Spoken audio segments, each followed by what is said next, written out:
She started reading that book every day from March until she died.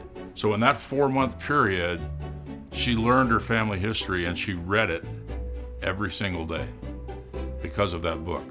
We help people collect, compile, and preserve their family stories in a way that they can share it easily. We look at the documents to see what kinds of storytelling details we can pull from a census record, from a will, from land records, from immigration records. We take all of that information, compile it into a chronological, easy to understand, engaging story, and then we add images to bring it to life even more. So it's not only words on a page, but it's maps and family photos. I think story is so much more important than the other kinds of assets we can leave to our family. So these books give us a chance to highlight those stories.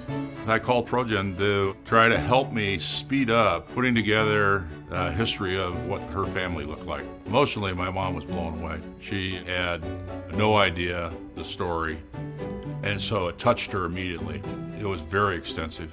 That all happened because ProGen dug in and started uncovering the story. If you have that treasure of knowing each of those people on that tree, that's incredibly valuable.